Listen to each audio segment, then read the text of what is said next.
Bonjour chers amis de la Martinique, de la Guadeloupe, de la Guyane, et puis tous les autres qui nous font l'avantage de nous regarder. Merci pour toutes ces demandes que vous faites quand vous me rencontrez dans les Hauts de Fort-de-France, et puis le téléphone qui n'arrête pas de sonner maintenant, puisque j'ai donné la dernière fois le moyen de me trouver par Internet. Hein. J'ai un téléphone portable, donc il y a un annuaire de téléphone portable sur Internet, on me trouve assez facilement. Et en tapant mon nom sur YouTube ou Google, on trouve aussi mes coordonnées et puis tout ce que j'ai fait, mes conférences, toutes mes interventions. Voilà, vous pouvez me retrouver. Alors, je vous dis tout ça pourquoi? Parce que dans les rues, dans la rue à Fort-de-France, au téléphone, vous avez été étonné de la teneur des petits films que je vous ai passés sur les 1000 premiers jours en particulier et sur l'épigénétique. C'est étonnant, mais ça correspond à notre réalité. Notre vie d'aujourd'hui commence, nos pathologies d'aujourd'hui commencent dans le ventre de notre maman, en fonction d'une série d'événements, de la façon dont vivent nos parents, et puis après, comment nous allons pouvoir ajuster tout cela, puisque l'épigénétique est une réalité. L'épigénétique, c'est ce qui est autour du gène, mais qui n'est pas l'expression du gène. Et je vous ai expliqué que cette épigénétique, c'était notre façon de vivre, notre façon de manger, le stress que nous subissions, et Dieu seul sait s'il est important. Et grâce à vous, pour tous ceux qui n'ont pas eu la chance de voir ces deux montages, aujourd'hui, je vais les repasser. Et après ces deux films sur les 1000 premiers jours et sur l'épigénétique, je vais vous repasser aussi un film que certains d'entre vous ont déjà vu, qui concerne l'intestin.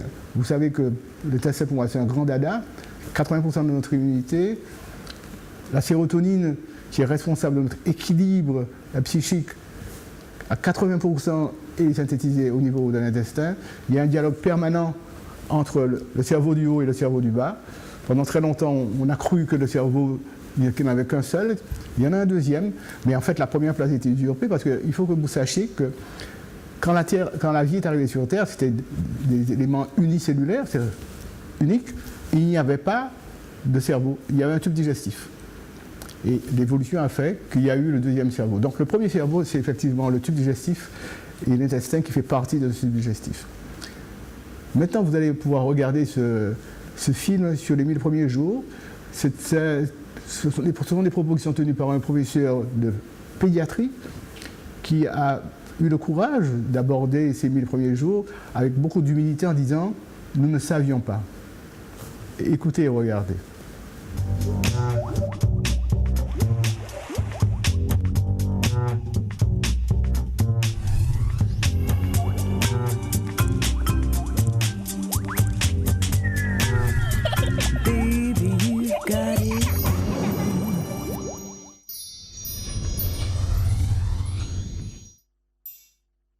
La nutrition précoce, c'est la nutrition qui concerne le bébé, l'enfant en bas âge, schématiquement dans les 2 premières années de la vie. Mais nous savons depuis peu qu'elle concerne aussi et de façon majeure l'enfant dans le ventre de sa maman, c'est-à-dire pendant toute la grossesse, et même qu'elle va venir couvrir également la période qui entoure la conception même de l'enfant. Donc la nutrition des 2 parents et leur style de vie, leur activité physique, avant même leur projet d'enfant. Nous savons depuis relativement peu de temps également que la nutrition précoce a une influence à court terme qu'on peut comprendre aisément sur la croissance de l'enfant, sur son développement, sur l'acquisition de ses capacités et de ses fonctions, sur sa bonne santé à court terme. Mais nous savons également depuis peu qu'elle a des effets à très long terme. Cette période des 1000 jours est une période sensible au cours de laquelle l'enfant va en quelque sorte effectuer une programmation de ses systèmes régulateurs pour toute la vie. Il va enregistrer tous les stimuli de l'environnement, notamment par des mécanismes épigénétiques. Et donc, la nutrition fait partie de ces stimuli et ces marques vont conditionner également sa santé en tant qu'adulte et le risque des maladies les plus communes que nous connaissons, maladies cardiovasculaires, obésité, diabète, certains cancers en particulier.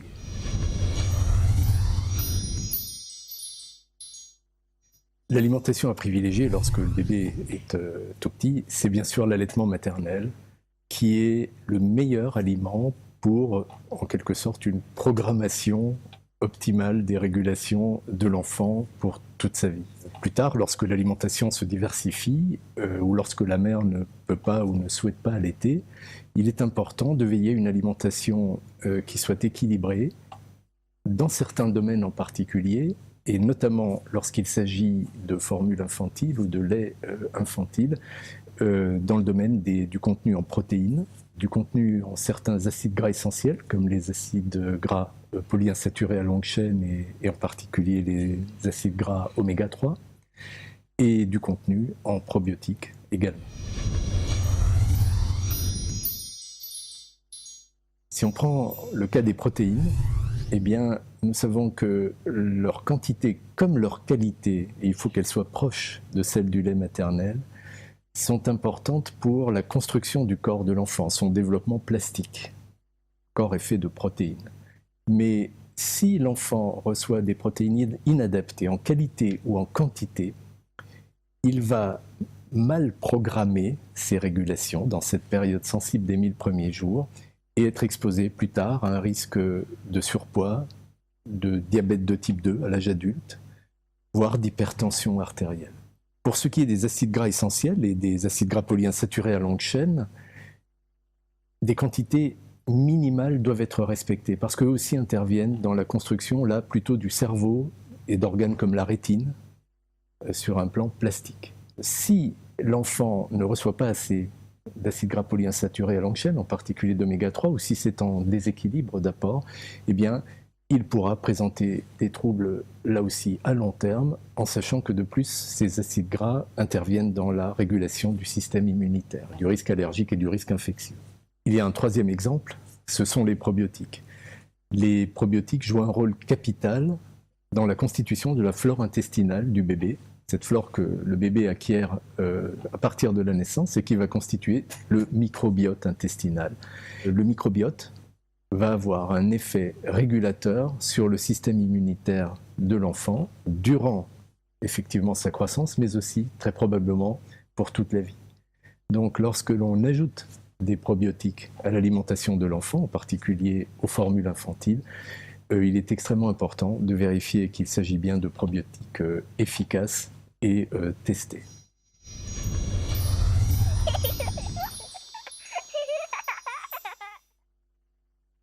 Je crois que vous êtes habitués à tous ces termes maintenant, hein. Les oméga 3, les probiotiques, les protéines, la quantité de protéines qu'il faut.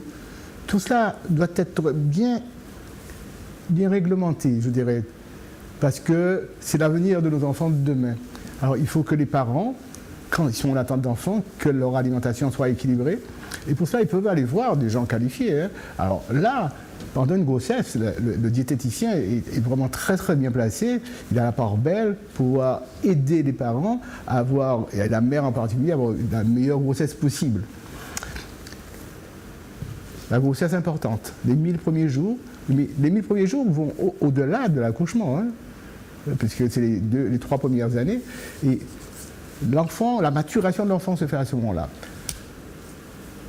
L'épigénétique, c'est tout ce qui va être autour de cela. Là, les parents vont transmettre des gènes qui vont développer l'enfant d'une certaine façon.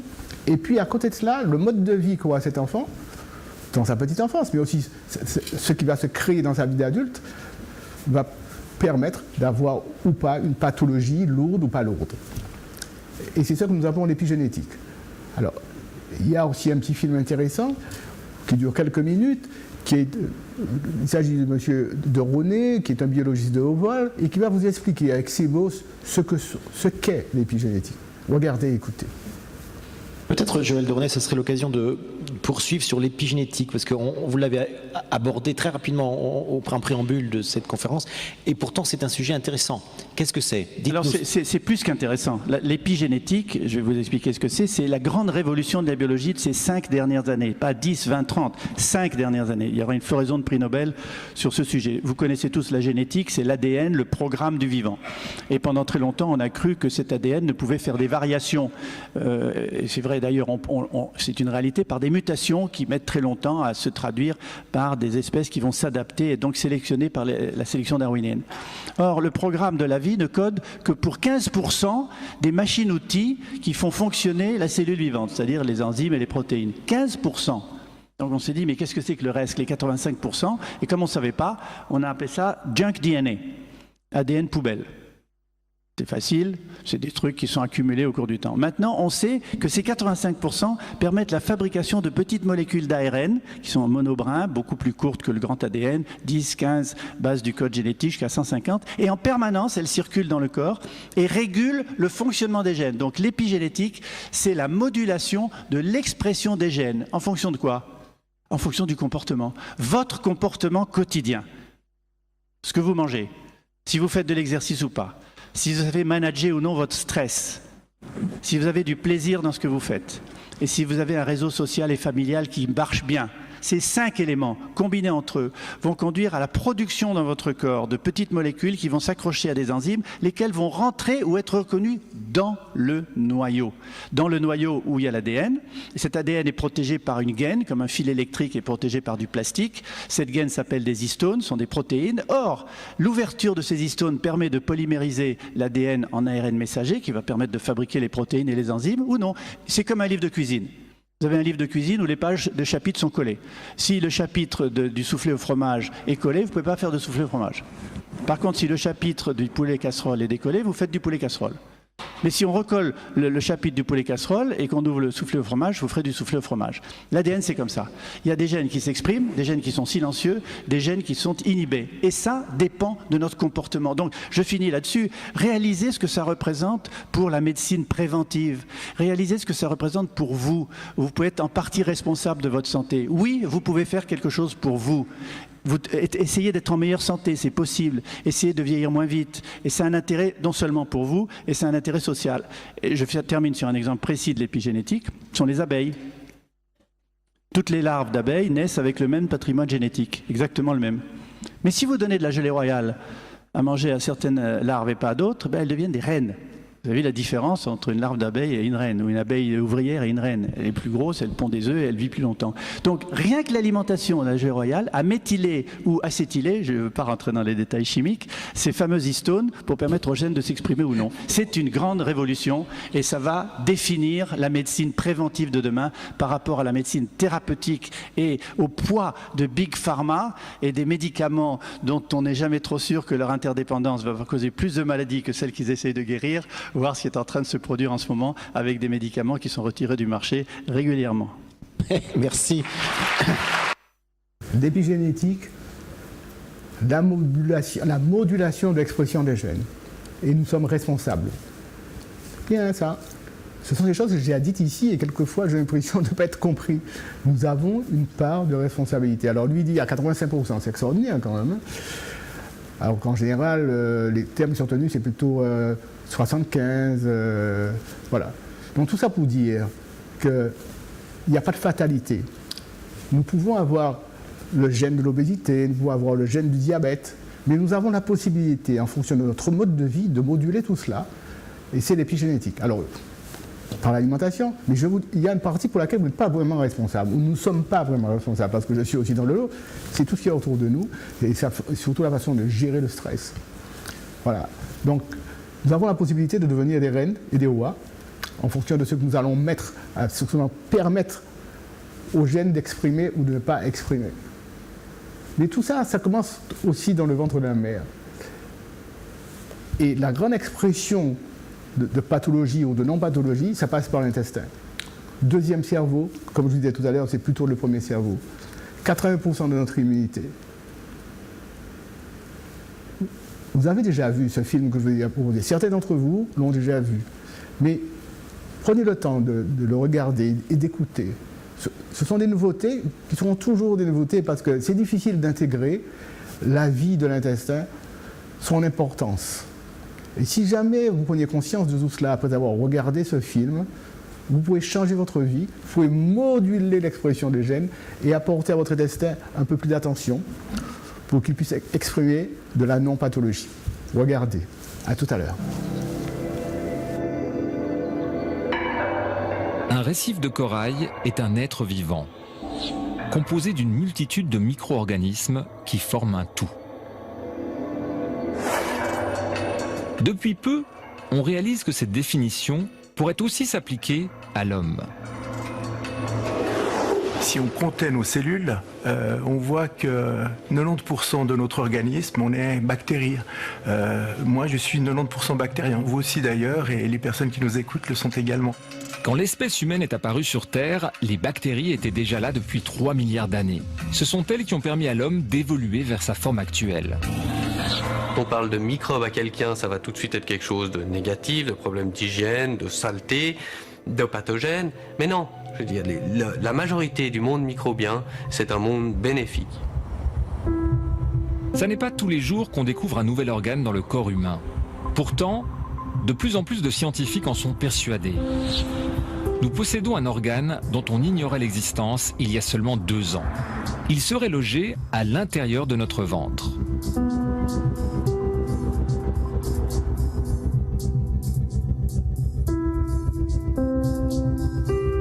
C'est une révolution, un organe nouvel de notre corps. Les Grecs, les Romains connaissaient la plupart. Et maintenant, au XXIe siècle, nous en découvrons un nouveau. C'est vraiment une révolution. Cet organe pèse entre 1 et 2 kilos. Il est placé dans l'intestin, en particulier dans le côlon. Contrairement aux autres organes, il n'est pas composé de cellules humaines, mais de bactéries. Chaque gramme de contenu intestinal contient autant de cellules microbiennes que l'on a de cellules humaines dans tout le cerveau. En fait, donc, de ce point de vue-là, on est plus bactérien que humain. Au total, l'intestin héberge 100 000 milliards de bactéries. 10 fois plus que le nombre de cellules humaines qui forment notre corps. Ces bactéries constituent un véritable écosystème avec lequel nous vivons en symbiose. On l'appelle le microbiote. Et c'est justement ça que les scientifiques viennent de découvrir. On est dans un environnement rempli de bactéries, j'en ai sur ma peau, il y en a, si je touche la table, je vais en ramasser. Donc oui, on baigne avec ces bactéries et il y a des échanges continus entre ces bactéries et nous. En tant que mammifères, nous sommes le produit de la rencontre entre notre père et notre mère biologique. Si l'affaire se conclut, chacun d'entre eux nous transmettra la moitié de son patrimoine génétique. Or, pour nos bactéries intestinales aussi, il y a une transmission héréditaire. Sauf que dans ce cas-là, seule la mère est déterminante. Durant la grossesse, l'enfant grandit dans un environnement pratiquement stérile. En revanche, au moment où il rompt le placenta, le nouveau-né est instantanément colonisé par les bactéries de sa maman. On sait que le mode de naissance a un impact majeur sur le microbiote intestinal. Des nouveau-nés qui naissent par césarienne hébergent à 24 heures, donc dans les premiers moments de la colonisation intestinale, des micro-organismes essentiellement représentatifs du microbiote cutané de la mère, donc ce que la mère porte sur la peau. Et par opposition, un nouveau-né né par voie basse, par voie naturelle, contient un complexe microbien intestinal à 24 heures qui ressemble beaucoup plus au microbiote vaginal et digestif de sa maman. On pense que ces premiers instants de la vie vont conditionner la composition future du microbiote. La colonisation est très rapide. Après 24 heures, on atteint déjà des centaines de milliards de bactéries.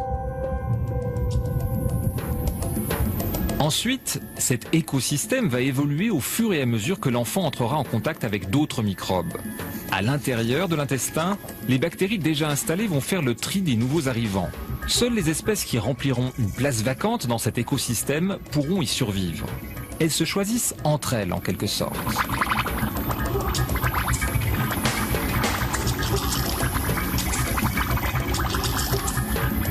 Finalement, le microbiote est en place vers l'âge de 2 ans.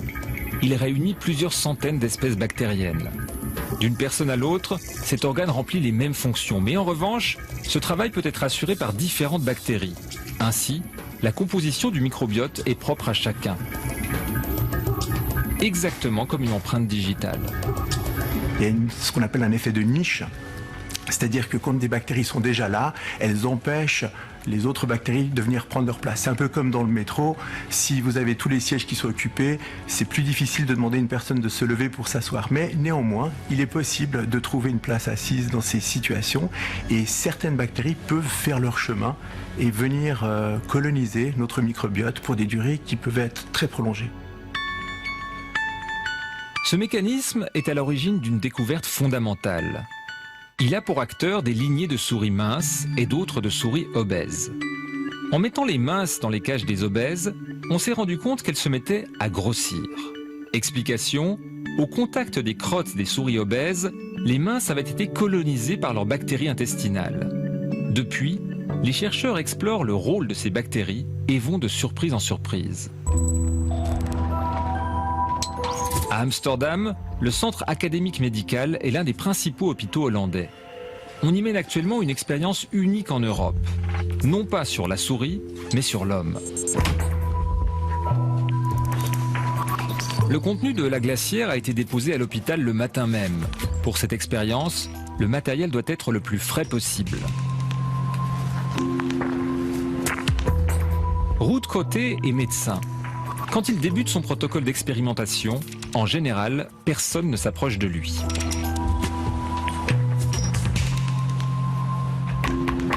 Pour ceux qui auraient des doutes, il s'agit bien là d'excréments, ceux d'un homme en parfaite santé. Le côté positif, c'est cette hotte de ventilation sous laquelle je travaille. Donc au moins vous n'avez pas les odeurs.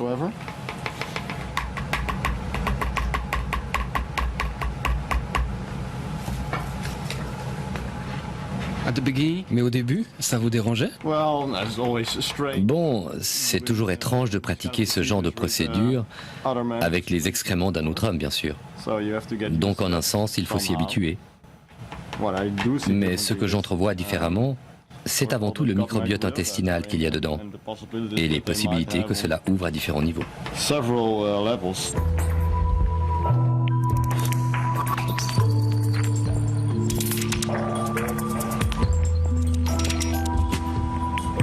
Donc ce n'est pas seulement du caca pour vous? Non, plus maintenant. Effectivement, les excréments sont une matière vivante. Les 2/3 de leur poids sont composés de bactéries, entraînées hors du corps par la digestion. Après filtration, le résultat est donc un reflet fidèle du microbiote du donneur. Un bon demi-litre de solution que l'on va ensuite transfuser dans l'intestin d'une autre personne. Alors que Ruud Coté termine ses préparatifs, le patient est déjà prêt. À son arrivée quelques heures plus tôt, il a subi des examens médicaux et pris un laxatif. On lui a également posé par voie nasale une sonde dans l'intestin. Comme les 45 participants de cette étude, il est en surpoids et souffre de résistance à l'insuline. Le diabète le menace. A l'inverse, le donneur, lui, est un homme mince et en parfaite santé. On a constaté des effets bénéfiques dans une étude pilote, conduite par mes prédécesseurs. On a vu que la transfusion du microbiote d'un donneur mince et sain vers un homme obèse, avec un syndrome métabolique, pouvait provoquer des changements significatifs dans la composition du microbiote, de même que des modifications de la résistance à l'insuline et de certains niveaux de lipides dans le foie. Donc il y a de vrais bénéfices suite au traitement. Si le traitement protège du diabète, en revanche, il n'a aucun effet amaigrissant.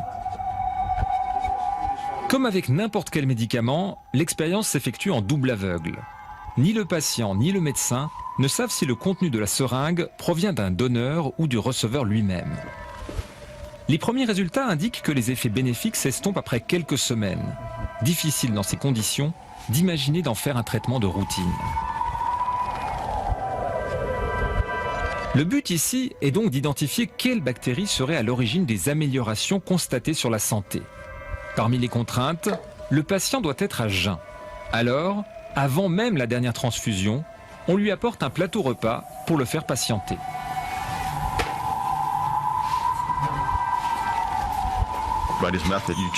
Avec cette méthode, vous changez tout un tas de bactéries.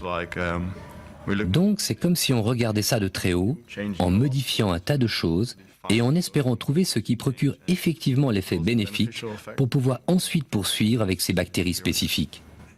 Si on trouve les bactéries qui provoquent ces changements, je ne pense pas qu'il sera encore nécessaire d'employer cette méthode.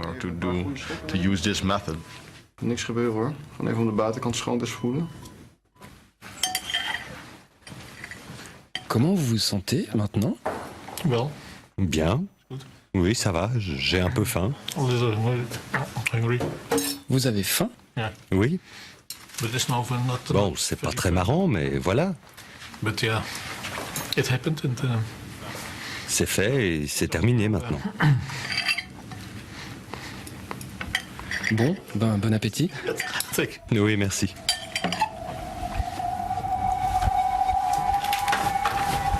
Le patient rentrera chez lui dès la fin de son repas. À ce jour, aucun effet secondaire n'a été signalé.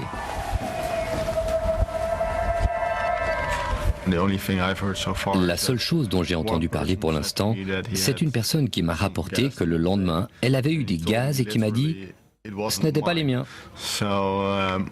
Donc je n'ai pas encore vérifié quel traitement elle avait eu, mais il se peut qu'elle ait été traitée avec le microbiote d'un donneur mince et que c'est ça qui a provoqué les changements d'odeur.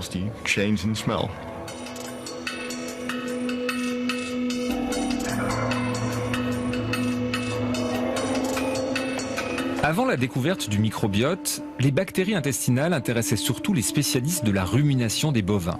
Ce n'est donc pas par hasard si cette découverte doit beaucoup à un groupe de chercheurs de l'INRA, l'Institut français de recherche agronomique. Dans ces éprouvettes, l'ADN de toutes les bactéries contenues dans l'intestin d'une seule personne. Restait à pouvoir le décrypter. Et c'est cette prouesse à laquelle les scientifiques de l'INRA sont parvenus en 2010. En effet, avant 2010, notre écosystème était une terre inconnue. Plus de 80% de nos bactéries ne peuvent pas survivre hors de l'intestin. Il était donc impossible de les étudier en laboratoire. Comment fait-on? On prend les selles et on extrait de ces selles toute l'ADN qui existe. Tout, la totalité. Ensuite, ces chercheurs sont parvenus à séquencer le génome bactérien de l'homme. Résultat, un catalogue de 3 millions de gènes, à partir duquel on peut désormais déduire quelles espèces composent le microbiote d'une personne. Nous savons que l'analyse des selles nous ouvre une fenêtre qui va jusqu'à la bouche. Parce que si vous mangez le yaourt aujourd'hui et on analysait vos selles demain, on pourrait dire que vous avez mangé le yaourt, on pourrait probablement dire quelle marque vous avez acheté. L'analyse est extrêmement précise.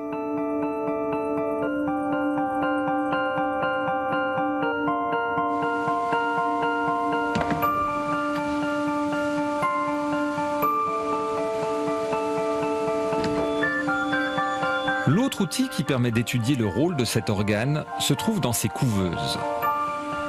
Les souris qui y vivent sont parfaitement stériles. Aucune bactérie ne les a colonisées à leur naissance. En les comparant avec des souris vivant à l'air libre, on peut ainsi mesurer l'importance du microbiote. On a constaté par exemple que sans bactéries, elles devaient manger plus pour garder leur poids, ou encore que leur système immunitaire ne parvenait pas à se développer complètement.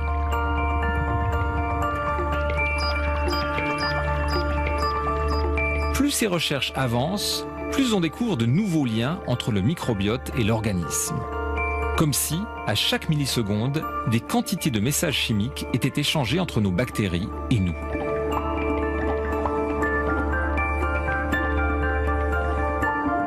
Les bactéries, donc les micro-organismes qui composent cet organe, sont capables de synthétiser un tas de substances qui ressemblent beaucoup aux neurotransmetteurs que notre corps utilise de toutes les façons pour dialoguer entre ces différentes parties. Pour écouter ce dialogue, l'INRA a recours à ce robot, une machine à écouter les conversations entre le microbiote et nous. L'appareil expose des cellules intestinales humaines à des bactéries. Si un message est transmis, la cellule émet une lumière. Restera ensuite à comprendre le rôle de ces communications chimiques dans le fonctionnement du corps humain.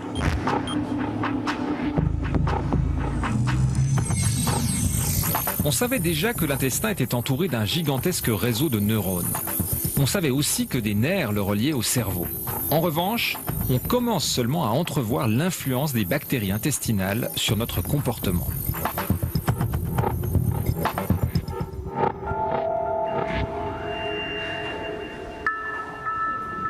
Pour étudier cette influence, l'idée est simple. Placer des animaux dans des situations de stress. Étonnamment, avec ou sans microbiote, la réponse n'est pas la même. Confrontés à un espace inconnu, les rongeurs hésitent entre deux comportements, la curiosité ou la prudence. En principe, l'animal fait toujours le même choix. Il ne s'aventure pas en dehors des espaces où il se sent protégé.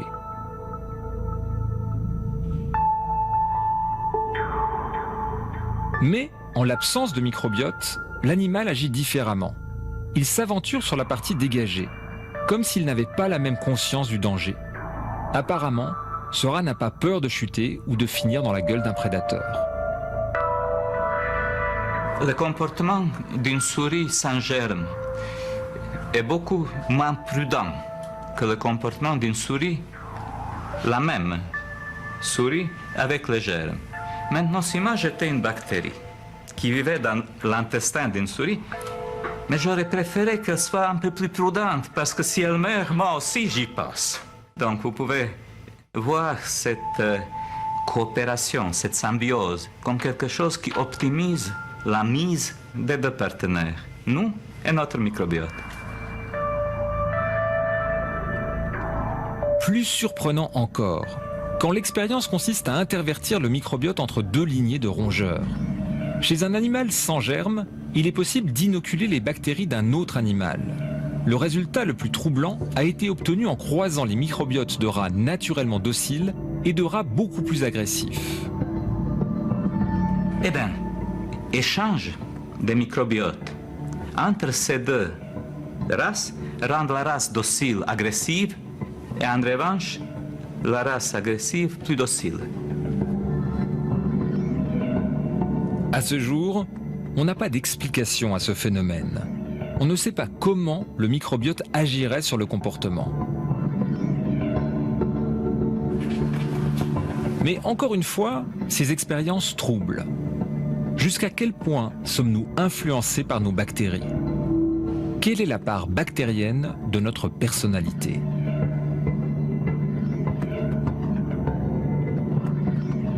Tous les jours, on héberge 100 000 milliards de bactéries dans nos intestins qui dialoguent en permanence avec nos cellules et ce dialogue-là, on le connaît très très mal. Donc dans l'ignorance dans laquelle on était finalement de ce complexe microbien qu'on héberge et qui nous parle en permanence, il y a une construction de connaissances majeure qui reste à faire aujourd'hui. À terme, les chercheurs espèrent trouver là des clés pour mieux comprendre nos pathologies, et parmi lesquelles, pourquoi pas, certaines maladies mentales. Pour tous les chercheurs qui explorent le fonctionnement du corps humain, le microbiote constitue désormais un nouveau territoire, un véritable Eldorado scientifique. Or, on s'en doute, à terme, ces recherches pourraient avoir des implications très concrètes dans le domaine de la santé. Si le microbiote est un organe, alors ça soulève plusieurs questions. Peut-il tomber malade? Et si oui, comment? Mais aussi, quelles sont les conséquences d'un déséquilibre? Bref, un écosystème bactérien, est-ce que ça se soigne? C'est la suite du reportage.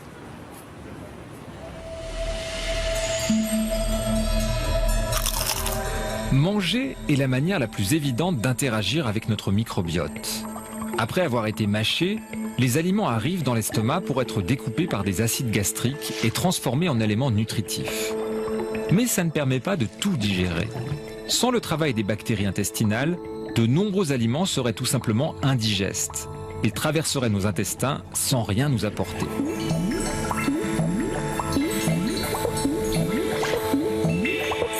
A l'inverse, ce que nous mangeons nourrit aussi nos bactéries. Nos habitudes alimentaires favorisent donc le développement de certaines espèces plutôt que d'autres. On a constaté par exemple que chez les personnes minces, le microbiote n'est pas le même que chez les personnes obèses. L'équilibre entre les familles de bactéries est différent. À l'Université catholique de Louvain, on étudie les liens entre ces déséquilibres et les mécanismes de l'obésité. On peut analyser le microbiote intestinal de sujets obèses et les comparer au microbiote intestinal de sujets minces. On observe des différences claires, les différences existent. La plupart de ces différences ont été reproduites dans différentes études, mais est-ce qu'il existe réellement un lien de cause à effet?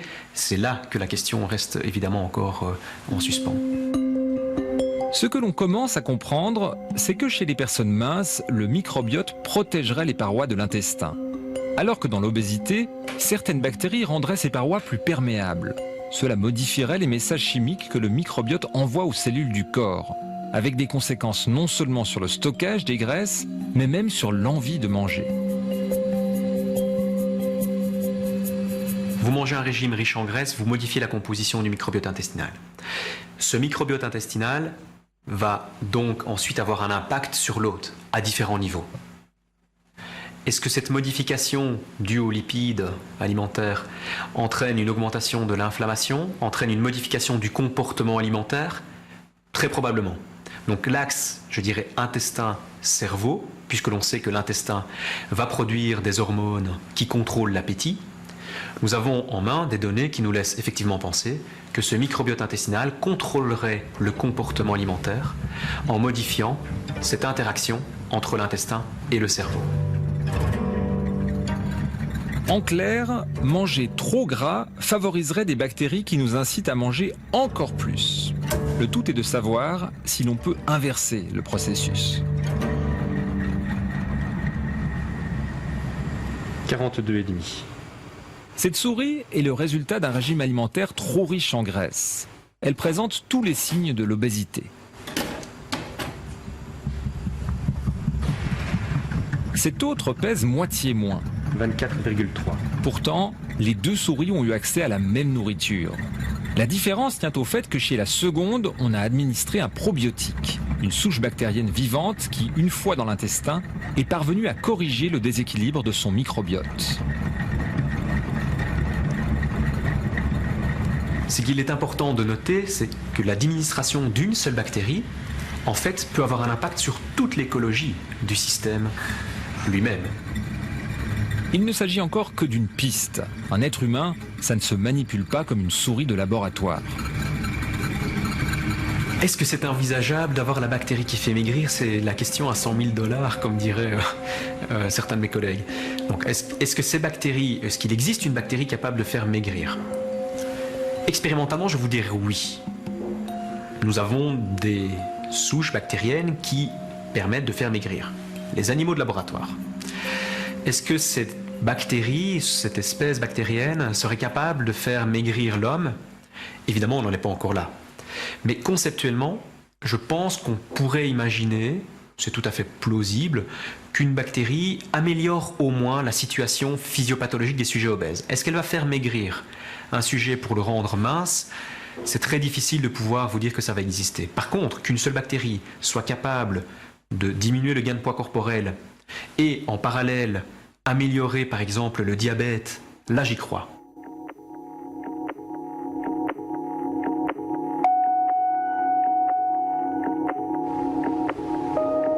Si d'un côté, on cherche des bactéries qui soignent, de l'autre, on étudie aussi comment elles réagissent aux atteintes que nous leur faisons subir.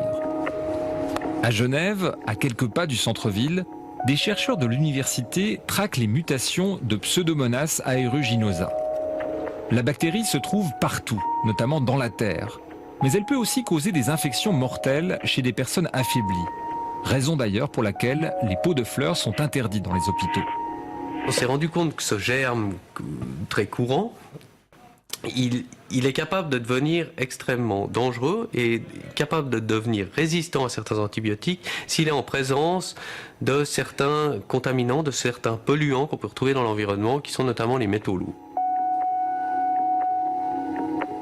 Pour parvenir à ce résultat, les chercheurs ont isolé des souches de Pseudomonas prélevées dans le sol de différents lieux géographiques. Ensuite, ils les ont laissées se multiplier dans des boîtes de culture. Dans ces boîtes, on a déposé une pastille diffusant l'antibiotique prescrit habituellement contre cette bactérie, le carbapénème, une substance proche de la pénicilline. En principe, en agissant autour de la pastille, le médicament fait place nette. Mais quand l'échantillon provient de terrains pollués par du cuivre ou du zinc, la bactérie résiste beaucoup mieux. Elle est devenue un redoutable agent infectieux.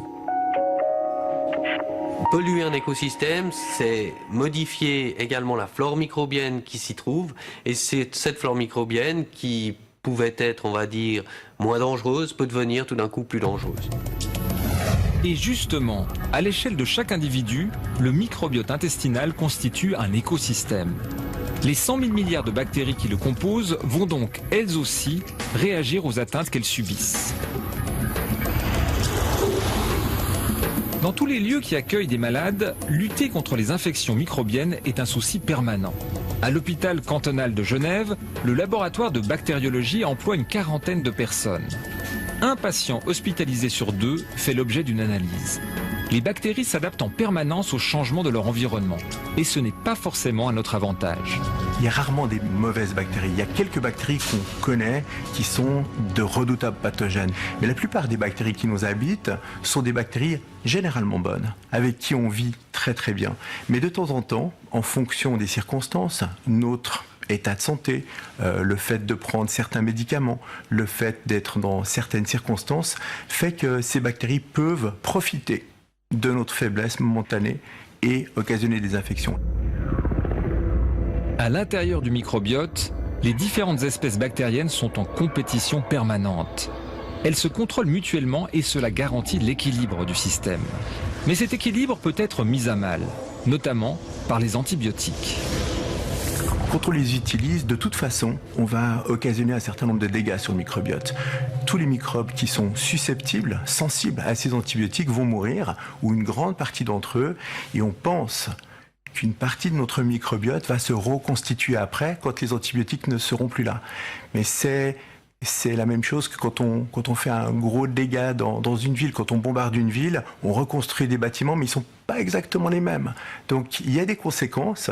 Je pense que le prix de ces conséquences est tout à fait mineur quand on a une vraie infection, mais qu'on doit être vraiment prudent lorsqu'on prescrit les antibiotiques. Quand on n'a pas vraiment d'indication, on ne devrait pas les prescrire. L'une des principales menaces s'appelle Clostridium difficile. Inoffensive lorsqu'on est en bonne santé, cette bactérie peut devenir mortelle si elle profite du vide laissé par un traitement antibiotique. À Sydney, en Australie, un médecin soigne cette infection avec une méthode plutôt radicale. Cette femme a été hospitalisée le matin même. Elle est porteuse d'une souche particulièrement virulente de Clostridium. Une souche qui est apparue en 2001 en Amérique du Nord. Chaque jour, elle est responsable de 300 décès aux États-Unis. Et désormais, on la rencontre partout sur la planète. Thomas Borody est gastro-entérologue et le traitement qu'il propose a longtemps été rejeté par ses confrères. Quand ça a commencé à se savoir que je faisais ça, les critiques ont été très vives. Au point que le président de notre société de gastro-entérologie a parlé de moi sur la chaîne de télévision ABC et m'a traité de charlatan. Eh bien, aujourd'hui, cette personne réalise qu'elle avait vraiment tort. La méthode s'appelle un transfert de microbiote fécal. Thomas Borody est le premier à avoir osé l'appliquer sur ses patients. Il s'agit d'introduire dans l'intestin d'un malade les selles d'une personne en bonne santé. Un traitement a priori risqué quand on sait que Clostridium difficile provoque des ulcérations importantes de l'intestin. Elle a déjà été traitée tellement de fois avec les antibiotiques standards. Oui, 6 traitements ont échoué. Du métronidazole et de la vancomycine. Ça s'est amélioré durant quelques semaines après les antibiotiques, mais c'est revenu en quelques semaines. Des diarrhées sanglantes et du mucus. L'intervention s'effectue sous anesthésie, par coloscopie. Elle dure à peine une dizaine de minutes, le temps de transférer 1 litre de bactéries fécales fournies par un donneur en bonne santé.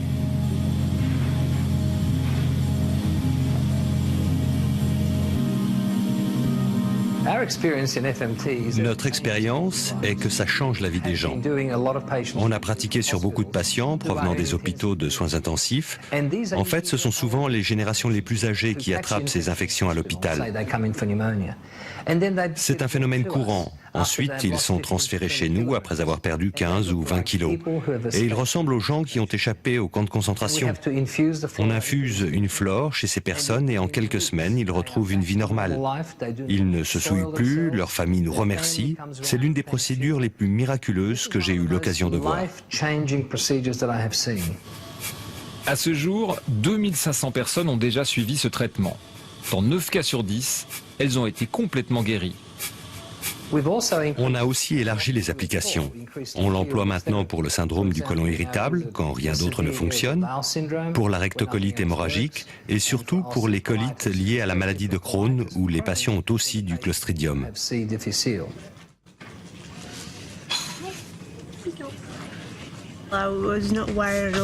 Je n'étais pas inquiète du tout à propos des effets secondaires de la transplantation fécale. J'imagine que ça n'est pas très différent d'une transfusion sanguine. Et le fait que ce soit aussi efficace, c'est vraiment motivant. Ça ne me dérange pas du tout. Vous avez été surprise quand vous avez su que ce serait ça la solution ? Oh non, pas vraiment, parce que j'avais lu un article à ce propos dans un journal scientifique et ça me paraît très sensé. Réinstaller une flore intestinale plutôt que s'en débarrasser avec des antibiotiques, ça paraît très logique.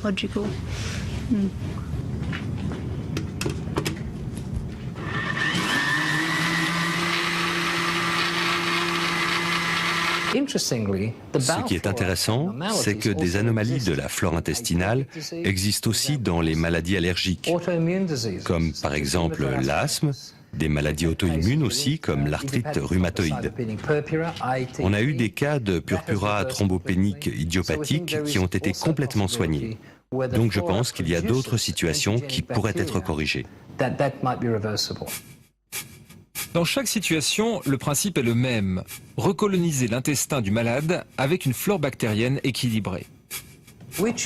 On choisit des personnes en bonne santé, généralement des hommes, parce qu'ils sont moins susceptibles d'avoir été exposés aux antibiotiques, dans les cas par exemple d'infection urinaire ou d'hospitalisation lors d'un accouchement.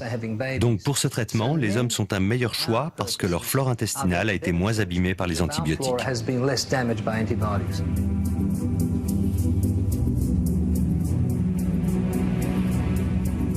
Il est clair que savoir que notre microbiote va avoir un rôle sur notre développement physique, sur le développement de maladies métaboliques, le diabète, l'obésité, le développement de certaines maladies neurologiques, le développement de certaines maladies digestives, c'est un enjeu de santé publique majeur. Donc on va probablement voir dans les prochaines années beaucoup de travaux de recherche qui vont être basés là-dessus et qui pourraient déboucher sur de nouvelles connaissances et idéalement des façons de préserver notre microbiote ou de travailler avec notre microbiote pour prolonger la santé.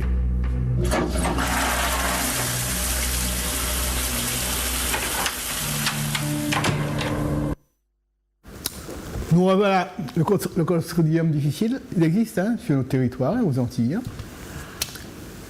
Et une des solutions, c'est des solutions extrêmes, quand la personne est en danger, on peut réinstaller un nouveau microbiote dans son intestin. Alors pour l'instant, en Martinique, ça ne se fait pas, mais en France, ça se fait. Et il y a un hôpital en particulier, l'hôpital Saint-Antoine, parce que le film que vous avez vu date quand même, c'est pas un film de cette année.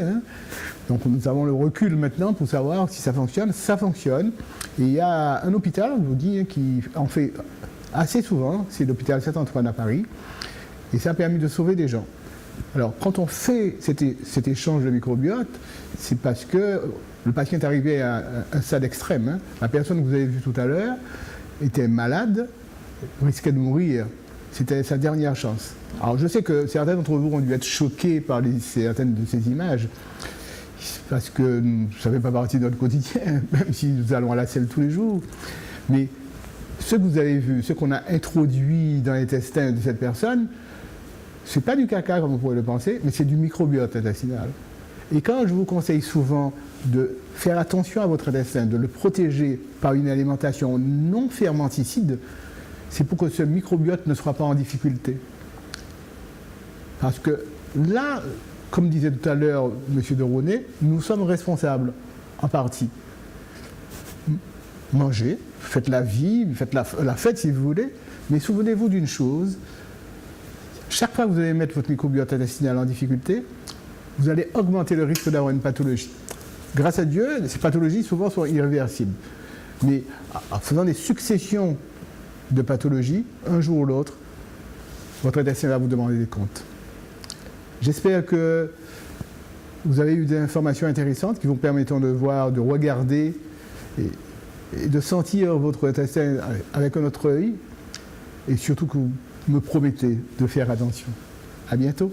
Bye bye.